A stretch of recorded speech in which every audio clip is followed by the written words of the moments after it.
오늘 시편 88편은 성경 66권 그 어떤 책, 어떤 구절보다 어둡고 절망적인 상황 속에서 진액을 뿜어내듯 고통을 노래하는 시입니다. 고통을 노래하는 시입니다. 시작하는 표제가 단도직입적으로 이것을 보여주는데 그 표제를 여러분 한번 눈으로 보시기 바랍니다. 작은 글씨로 되어 있는 표제를 보시면 인도자를 따라 마할라르 안롯에 맞춘 노래, 이게 좀 어려운 표현인데요. 그렇게 되어 있는데 이게 무슨 뜻이냐면 고통의 노래, 질병의 노래라는 뜻입니다. 우리가 방금 지금 제가 봉독해 드렸는데 본문을 보시면서 느끼셨을 텐데 이 내용 자체가 어떠했냐면 희망적인 내용이라고는 조금도 찾아볼 수 없는 그런 시, 그런 성경입니다. 위대한 설교자 스펄전 목사님은 88편, 오늘 우리가 본문으로 삼은 이 말씀을 강해하면서 이런 말을 했었습니다. 한번 눈으로 보시면 환희의 송가를 주로 부르던 고라 자손에게 여기서는 장송과 같은 애통의 노래를 부르도록 임무가 주어진다, 그렇게 말했습니다. 이만큼 오늘 시편 88편은 너무 암울하고 어둡습니다. 고통 자체를 노래하고 있는 시입니다. 사실 제가 정말로 좋아하는 시편은 지금 우리 수요일 저녁마다 가장 사랑하는, 내가 좋아하는 시편을 이렇게 우리 교역자들이 한 편씩 정하여서 설교하고 있는데, 제가 정말로 단연 1등으로 좋아하는 시편은 여러분들도 그러실 분이 많을 텐데 23편입니다. 23편을 암송하고 영어로도 암송하고 그리고 너무나 좋아하는 그 성경 중에서 가장 좋아하는 그 구절이 바로 시편 23편입니다. 하지만 이번에 제가 88편으로 본문을 정한 이유는 이 88편이 저에게 무언가 표현할 수 없는 깊은 감동을 주었기 때문인데, 그것은 바로 무엇이냐면 고통의 공감과 위로였습니다. 고통 자체를 노래하고 있는 오늘 시인에게서 그가 내 고통을 알겠다, 이 시인이 내 고통을 알겠다라고 하는 무언가 형언할 수 없는 격려, 특별한 격려를 받았기 때문에 저는 이 시편을 설교하고 싶었습니다. 성경은 우리에게 희망찬 얘기만을 하지 않습니다. 사실 저는 개인적으로 점점 더 성경을 사랑하게 되는 이유가 바로 여기에 있습니다. 우리네 실제 인생이 결코 희망으로만, 행복으로만, 넉넉함으로만 끝나지 않기 때문입니다. 제가 한국에 있을 때 교구 목사로 이렇게 수년간 사역을 하면서 코로나 전에, 코로나 때문에 신방을 많이 못했지만 그 전까지는 가정 신방을 참 많이 했었습니다. 워낙에도 교회에는 다양한 분들이 많이 계신데 교구 사역을 하면서 정말 다양한 환경과 처지와 형편의 분들을 가까이서 이렇게 만날 수 있었습니다. 부자이신 분도 있었고 가난하신 분도 계셨고요, 젊은 사람도 있었고 나이가 많으신 분도 있었습니다. 자녀가 하는 것마다 잘 돼 보이는 가정도 있었고요, 그리고 하는 것마다 자녀가 되는 일이 잘 안 돼서 고통스러워하는, 힘겨워하는 그런 가정도 있었습니다. 그 중에서 한 가정이 생각이 납니다. 아들이 좋은 대학 나와서 좋은 직장에 취직을 아드님이 했는데 동료에게 아주 크게 상처되는 말을 들어서 우울증에 이 아드님이 걸렸습니다. 그래서 6개월 동안 조금 더, 제가 6개월 무렵에 찾아뵀으니까 더 이상이 됐을 수도 있습니다. 6개월 동안 그 당시에 불면증에 시달려서 잠을 자지 못하고, 그래서 직장을 그만둔 그런 아드님이 있는 가정이 있었습니다. 그 부모님 신방을 갔다가 그 부모님이 저희 교구에서 조심스럽게 그 이야기를 전해 들을 수 있었습니다. 부모라도 아들이 너무 이해가 안 되고 답답하고 괴롭고 또 창피해서 이걸 최대로 비밀로 하고 있다가 이제 신방원 교구 목사한테 이제 그 얘기를 하신 겁니다. 그런데 개인적으로 저도 불면증에 시달렸던 적이 있어서 저는 그분을 좀 이해할 수 있었습니다. 눈빛을 딱 보는데 뭔가 다른 느낌을 받았습니다. 목회자인데 왜 이렇게 불면증에 시달릴까? 제가 개인적으로 참 고민하면서 이것을 좀 비밀로 하고 감추고 그랬었던 적이 있었는데, 혹시 하나님이 이런 성도들 공감해 주라고, 받아주라고 하는 뜻으로 나한테 이런 일을 혹시 겪게 하신 건 아닌가, 그런 생각이 좀 들었었습니다. 이렇게 다양한 분들을 만나면서 한 가지 배우고 깨달은 점이 있는데 무엇이냐면, 어떤 가정이든 아무 문제 없고 고통이 없는 가정은 단 한 가정도 없다는 것입니다. 사연이 없는 가정, 사연이 없는 인생은 단 한 분, 단 한 가정도 없었습니다. 그래서 모든 인생, 모든 가정에게 하나님의 은혜가 정말 필요하다라는 것을 온몸으로 저는 느낄 수 있었습니다. 그렇기 때문에 가정을 신방할 때마다 저는 시편 말씀을 꼭 설교했었습니다. 시편 대부분의 내용이 어떠하냐면 절망과 고통으로 시작을 하지만 어떻습니까? 잘 아시는 것처럼 거의 항상 소망과 찬양으로 끝납니다. 어려운 처지에 계신 성도에게 시편의 기자처럼 하나님께 더 가까이 나오시라고 그렇게 기도하시면은 하나님께서 그 고통과 슬픔을 기쁨과 찬송으로 바꿔주실 거라고, 그렇게 하나님 복을 기대하면서 그렇게 더 힘있게 하나님 앞에 나오시라고 그렇게 좀 축복해 주었었습니다. 그런데 어떤 때는 이런 권면과 축복으로 안 되는 경우가 있습니다. 너무나 인생의 슬픔과 상처가 깊고 너무 절망적이고 정말 끝이 보이지 않는 그런 고통의 연속과 가중 속에서 하루하루 버티며 사시는 분들이 계셨습니다. 몇 분만 좀 제가 소개를 좀 해드리고 싶은데, 남편이 가벼운 병으로 병원에 치료받으러 가셨다가 퇴원하는 날 뭔가 몸에 이상이 생겨가지고 다시 이렇게 의사를 불렀는데 갑자기 그 과정에서 의식을 잃고 그러다가 얼마 후 식물인간이 되셨습니다. 제가 2년간 이분을 이렇게 신방을 다녔었는데 중환자실로. 근데 2년 정도 지나니까 병원비가 한 2억 정도, 한국 돈으로 2억 정도 이렇게 생기게 되고, 근데 의료 과실이라고 믿고 소송까지 했었는데 그게 소송에서 이제 지게 되고, 워낙 가난한 집이었는데 불구하고 그런 상황까지 돼서 더 고통만 가중되는, 정말 신앙도 좋으셔서 매일매일 기도하시고 저도 매주 신방을 가고 그랬는데 뭔가 희망찬 일이 생기지 않는 그런 상황들, 정말 아무 말도 할 수 없는 그런 형편의 분들이 계셨습니다. 또 어떤 분은 정년퇴직하시고 아내와 매일 근처 산에 운동 다니시면서 이렇게 좀 활기차게 이렇게 노후를 내가 보내야 되겠다 하셨던 분이 있었는데 갑자기 암 진단을 받으셔서 병원에 입원하시고 한 달 만에 돌아가셨습니다.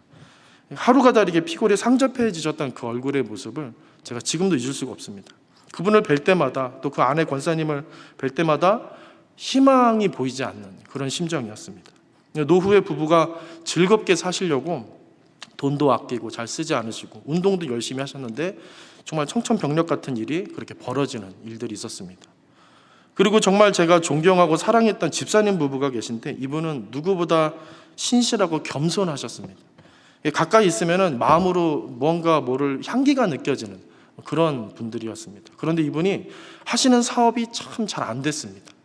처음에는 조금 어려웠다가 점점 더 어려워지고 사업장을 작은 데로 옮겨가고, 그래서 옮겨갈 때마다 제가 신방 가고, 그런데 급기야는 이제 빚이 한국 돈으로 10억대 이상, 몇십억대가 되면서 앞으로 사업을 해야 되나 말아야 되나 저한테 물어보시기도 하고 그랬었습니다.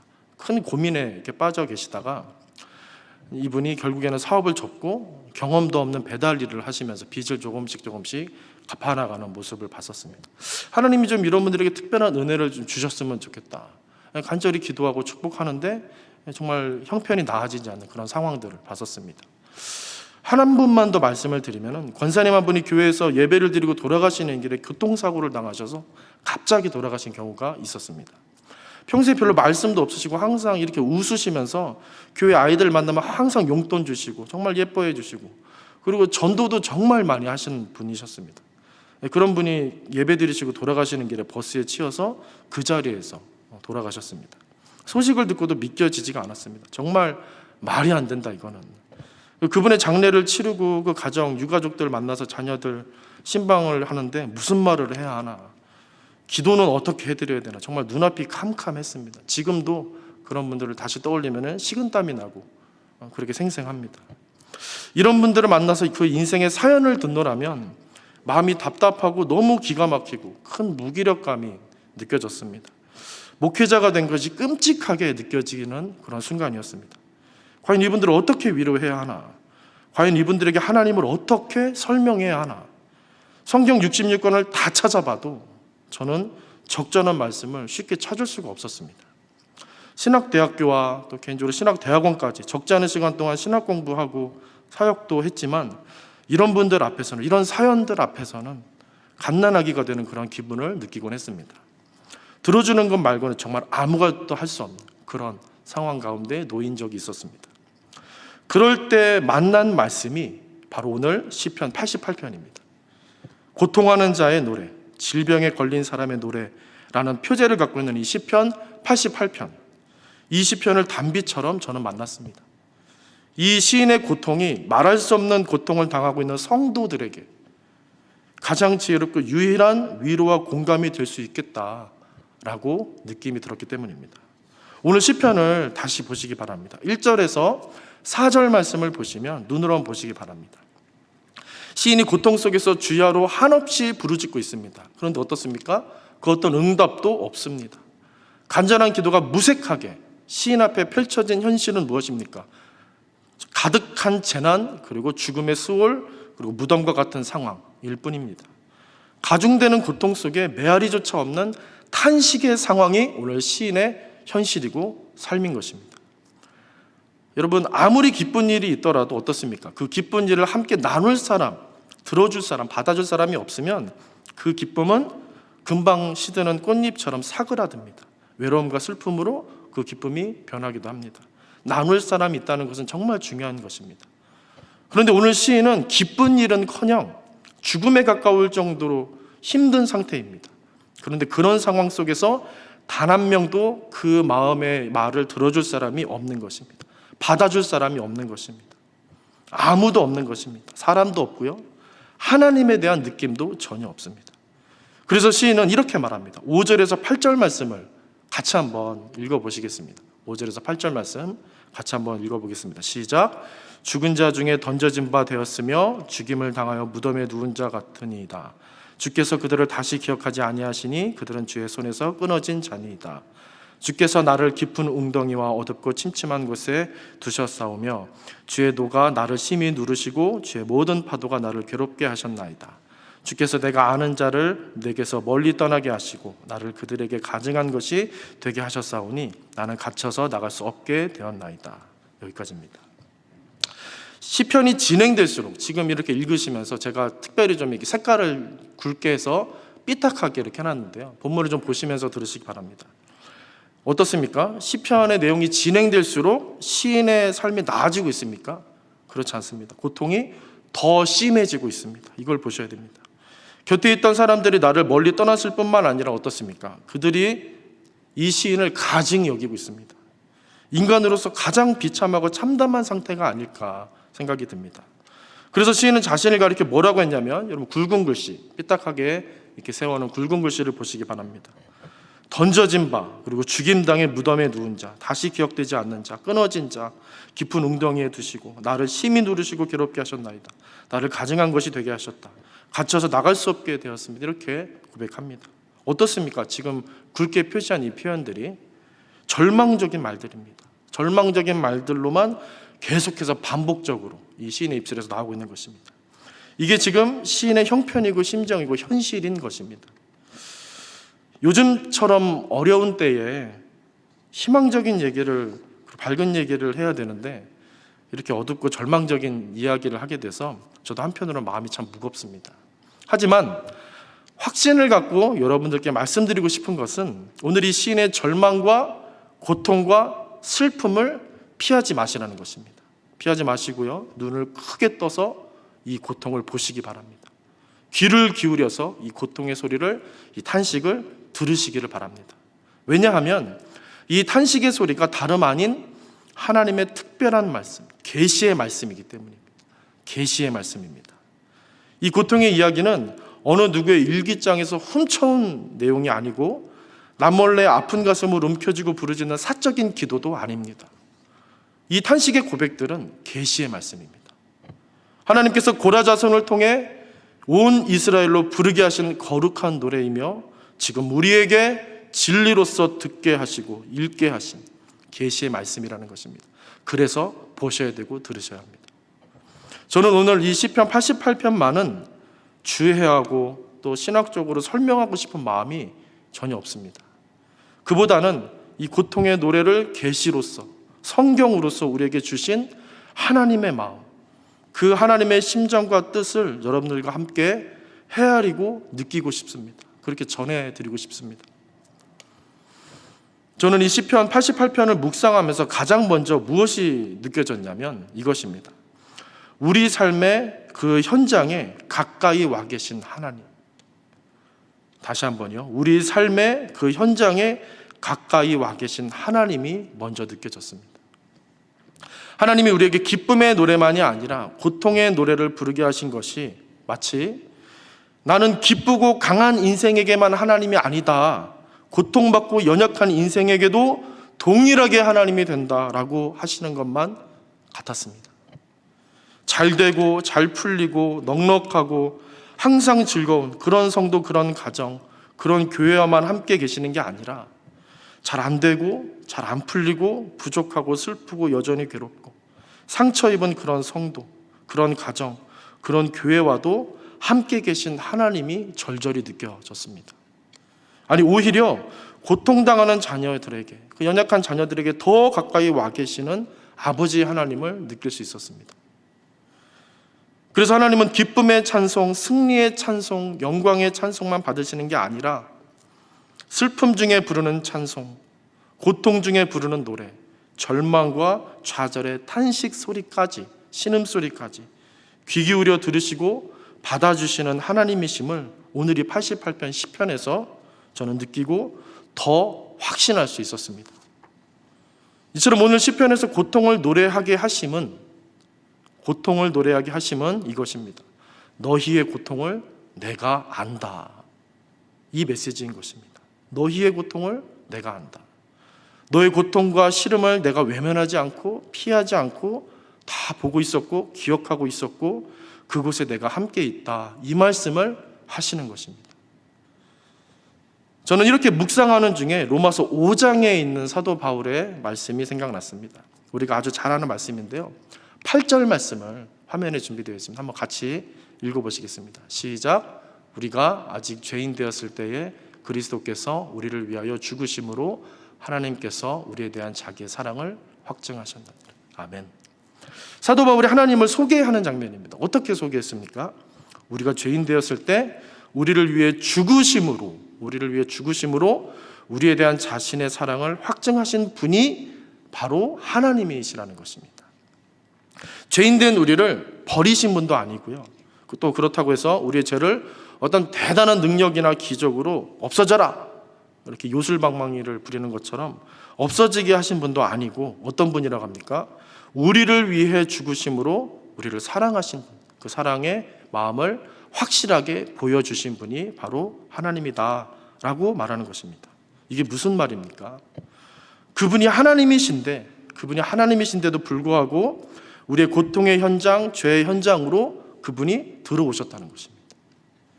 저는 오늘 시편 88편에서 그 죽으심으로 찾아오신 하나님, 고통을 가지고 찾아오신 하나님을 진하게 느낄 수 있었습니다. 영광의 하나님, 승리의 하나님, 응답과 해결의 하나님, 이 하나님을 넘어서 더 깊이 있게, 더 진지하고 실제적으로 과연 하나님이 누구신가, 우리에게 찾아오신 하나님이 누구신가, 그 하나님을 경험할 수 있었습니다. 그리고 또 한 가지, 그 경험은 내 존재에 대한 것으로까지 이어집니다. 내 존재에 대한 것으로 이어지기까지 합니다. 세상에서는 이익에 따라서 인간관계를 맺고 사람을 대할 때가 많습니다. 그래서 나라는 존재, 그 존재의 값어치가 어떻습니까? 세상적인 가치로 매겨지는 경우가 아주 많습니다.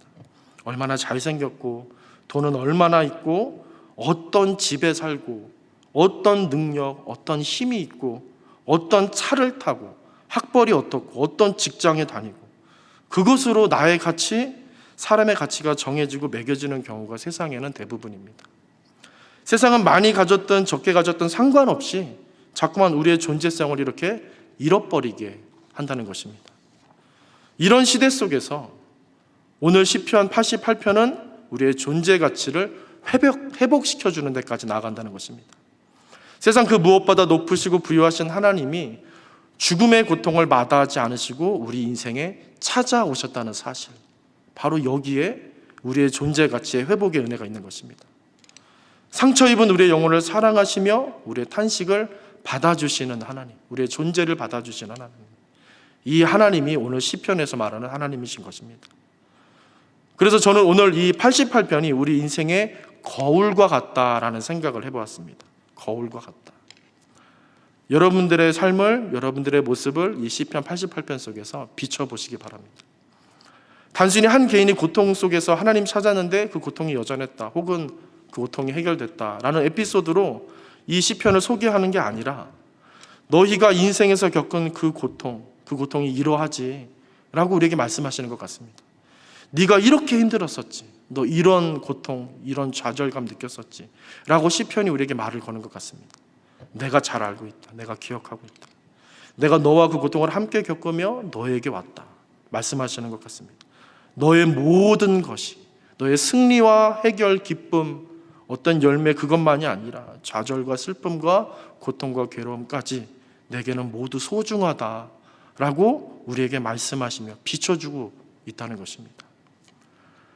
우리 보나님께 모든 성도님들, 이 88편 속에서 하나님의 음성을 영혼으로 가슴 깊이 듣게 되시기를 주님의 이름으로 축복합니다. 계속해서 오늘 시편을 또 이어서 보도록 하겠습니다. 8절까지 살펴봤는데 제가 특히 사랑하는 구절은 바로 다음 절인 9절 말씀입니다. 9절을 같이 한번 읽어보시겠습니다. 시작. 곤란으로 말미암아 내 눈이 쇠하였나이다. 여호와여, 내가 매일 주를 부르며 주를 향하여 나의 두 손을 들었나이다. 아멘. 분명 시인은 지금 말할 수 없는 고통 속에 갇혀 있습니다. 희망의 한 줄기 빛도 없이 그는 지금 고통 속에서 헤매이고 있습니다. 10절에서부터 12절까지를 또 보시면 이런 상황을 묘사하는 단어들이 이렇게 나오는데, 공통의 의미를 갖고 있는 단어들이 반복적으로 나오는데 참 극단적입니다. 한번 보시기 바랍니다. 죽은 자, 유령들, 무덤, 멸망, 흑암, 이짐의 땅. 10절에서 12절까지 말씀 중에 이 비슷한 어떤 절망의 내용을 갖고 있는 단어들이 이렇게 계속해서 많이 반복적으로 나오고 있습니다. 지금 시인은 계속해서 조금 더 나아지는 것 없이 어떤 것입니까? 그저 고통스러운 것입니다. 고통이 나아지기는커녕 말씀드렸던 것처럼 가중되고 있습니다. 그런데 9절에서 이 시인이 취한 행동을 다시 한번 확인해 보시기 바랍니다. 끝부분을 제가 다시 올렸는데, 여호와여, 내가 뭐라고 합니까? 매일 주를 부르며 주를 향하여 나의 두 손을 들었나이다. 매일 주를 향하여 주를 부르며 두 손을 들었다라고 말합니다.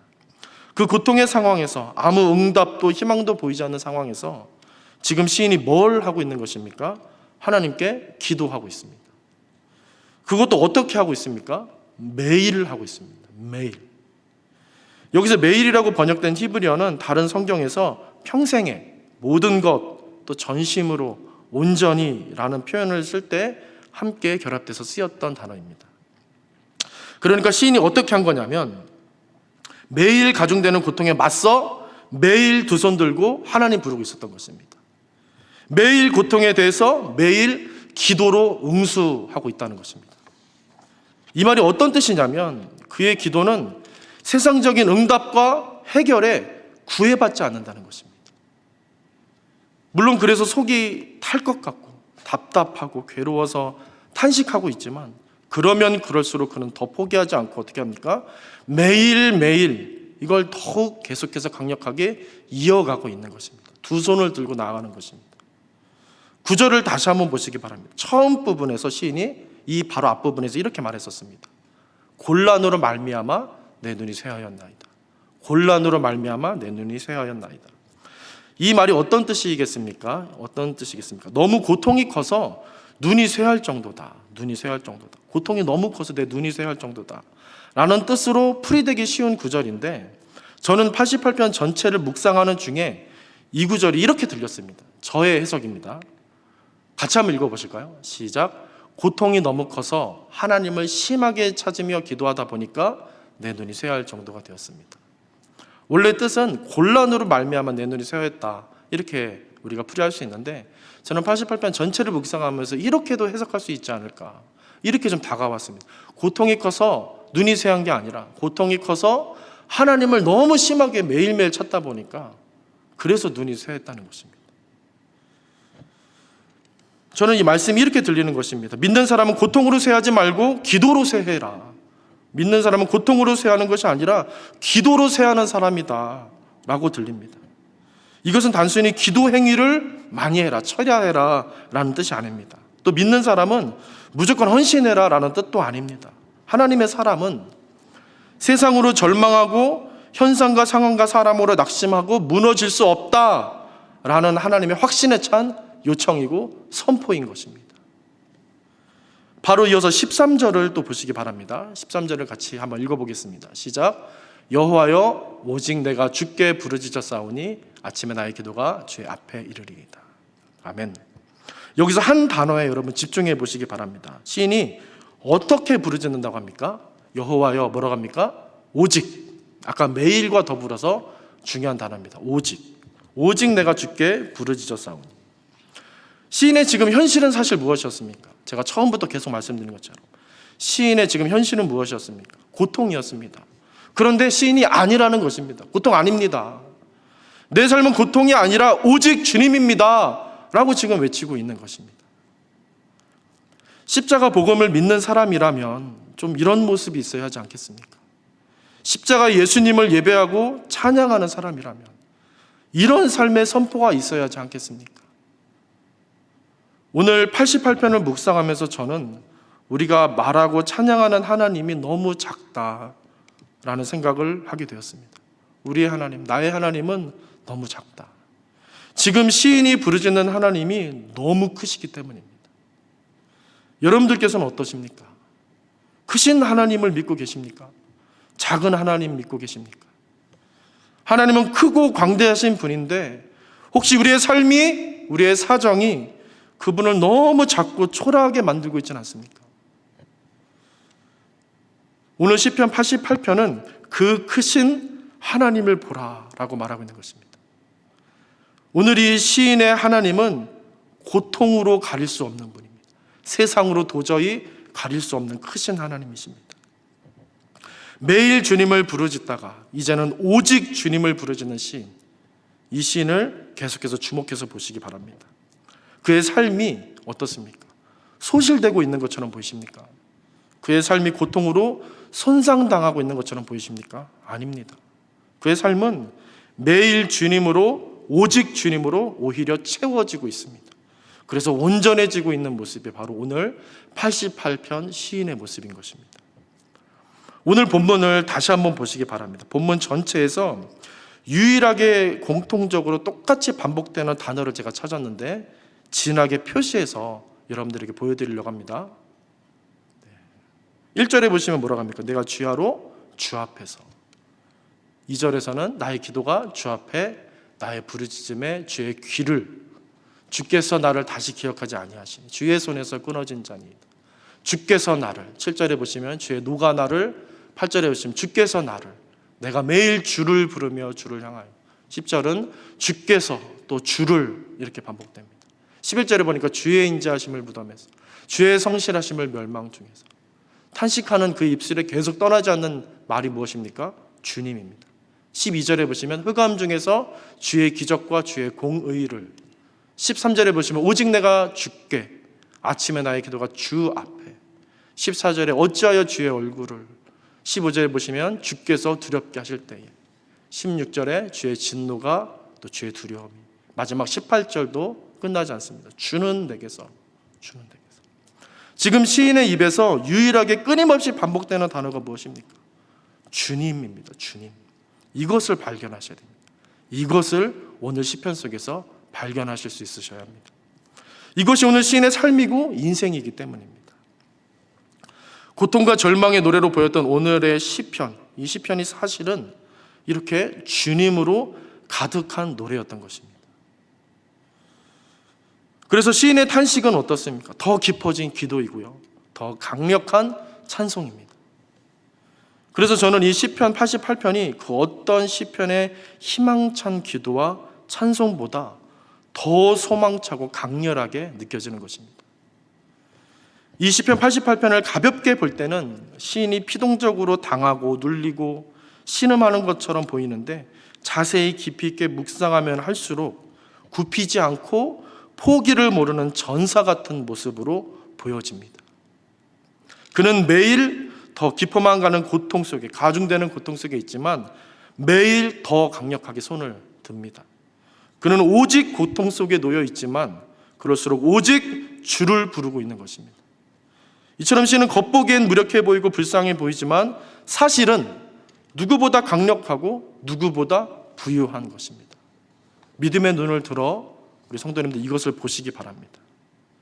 그래서 우리 보나님교회 모든 분들 어떤 상황에 계실지라도, 기쁜 상황일지라도, 탄식이 나올 수밖에 없는 그런 고통의 상황에 계실지라도 함께 하시는 하나님을 기억하시기 바랍니다. 그리고 어떤 상황에 계실지라도 크신 하나님을 발견해 내시는 영성의 소유자가 되시길 바랍니다. 어떤 상황에 계실지라도 그 크신 하나님을 경험해 내시는, 매일매일 오직 주님, 그렇게 하나님을 경험하시는 그런 인생이 되시길 바랍니다. 그래서 세상으로 쇠하는 인생이 아니라 주님으로 더욱 살아나는 인생을 매일매일 살게 되시기를 주님의 이름으로 마음 다해서 간절히 축원드립니다. 이 시간 함께 찬양을 했으면 좋겠습니다. 제가 설교를 준비하면서 계속 마음속에서 흘러나왔던 찬양이 있습니다. 이 찬양을 혹시 잘 모르시면 어떨까 고민하면서 이 찬양을 갖고 오긴 했는데, 우리가 부유하든 가난하든 항상 이런 고백과 이런 찬송이 넘쳤으면 좋겠다라는 마음이 제 가슴속에 너무 많이 들어서 이 찬송을 가져왔습니다. 가사에 보시면 주께 가까이 날 이끄소서. 십자가의 주님을 알지만 이 시인은 뭐라고 말하냐면 주께 가까이 가길 원합니다라고 말합니다. 왜냐하면 그분이 죽음으로써 그분의 사랑을 우리에게 보여내시고 확증하시고 찾아오셨기 때문입니다. 그래서 뭐라고 하냐면 간절히 주님만을 원합니다라고 말합니다. 채워주소서. 주의 사랑, 진정한 찬양을 드릴 수 있도록. 그의 목적은 무엇입니까? 진정한 찬양을 드리는 게 그 인생의 가치고 목적인 것입니다. 그래서 후렴부에 이렇게 고백합니다. 목마른 나의 영혼을 부르니 나의 마음 만지시고 주님만 원합니다. 더 원합니다. 나의 마음을 만져주소서. 여러분, 이 시편 88편의 시인의 마음을 가슴속에 좀 갖고 이 고백을 함께 하셨으면 좋겠습니다. 주께 가까이 날 이끄소서. 간절히 주님만을 원합니다. 채워주소서. 채워주소서. 주의 사랑을 진정한 찬양 드릴 수 있도록. 다시 한번 주께 가까이, 주께 가까이 날 이끄소서. 간절히 주님만을 원합니다. 채워주소서. 채워주소서. 매일매일 주의 오직 주님으로 진정한 찬양 드릴 수 있도록. 목마른 나의 영혼, 목마른 나의 영혼 주를 부르니 나의 마음 만져 주소서. 주님만을 원합니다. 더 원합니다. 나의 마음 만져 주소. 목마른 나의 영혼, 오 주님, 목마른 나의 영혼 주를 부르니 나의 마음 만져 주소서. 주님만을 원합니다. 더 원합니다. 나의 마음 만져. 우리 한 번만 더 외치며 고백하십니다. 목마른 내 영혼을, 목마른 나의 영혼 주님 주를 부르니 나의 마음 만져 주소서. 주님만을 원합니다. 더 원합니다. 나의 마음 만져 주소서. 주님만을 원합니다. 주님만을 원합니다. 더 원합니다.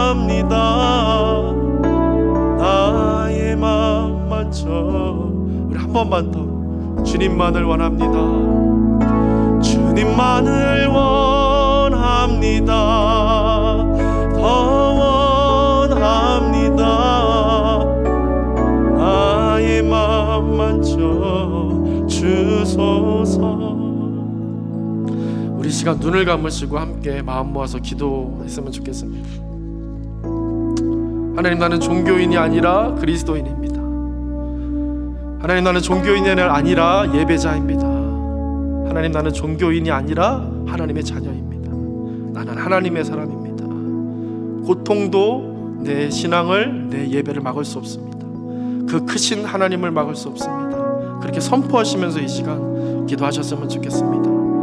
하나님께서 십자가로 고통으로 내게 가까이 오신 그 마음, 그 사랑을 생각하시면서 내가 하나님 더 사랑할 수 있도록 이 여름에 하나님께 더 집중하며 매일 주님, 오직 주님 그렇게 저항하며 그렇게 하나님 바라보며 힘있게 하나님 살아가길 원합니다. 우리 그런 마음으로 함께 이 시간 마음을 쏟아놓으며 함께 기도하고 제가 기도하고 마치겠습니다. 오 하나님, 우리를 긍휼히 여기셔서 더 주님 앞에 기도하며 더 가까이 나아가는 우리의 인생이 되게 하여 주시옵소서.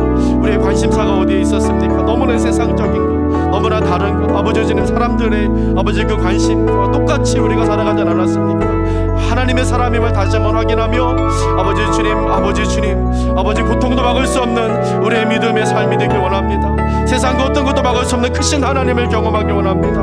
그 하나님을 쫓길 원합니다. 매일매일 스트레스와 외로움과 고통이 우리 안에 있지만 하지만 나는 더욱 매일매일 오직 주님 외치며 주님으로 채워나가는 인생 살길 원합니다. 오 주님, 우리를 긍휼히 여기시고 우리를 불쌍히 여겨주시고 우리를 이끌어 주시옵소서. 이 시간 간구하며 기도하는 우리 모든 성도들의 그 타는 심령과 그 간절한 마음, 사모하는 마음을 하나님 은혜로 덮어주시고 채워주시고 온전하게 풍성하게 이끌어주시며 하나님께서 능력의 팔로 붙잡아 주시옵소서. 우리를 사랑하시는 아버지 하나님, 이 시간 하나님 앞에 예배하게 하시며 말씀을 붙잡고 찬송하며 기도하게 하시니 감사합니다.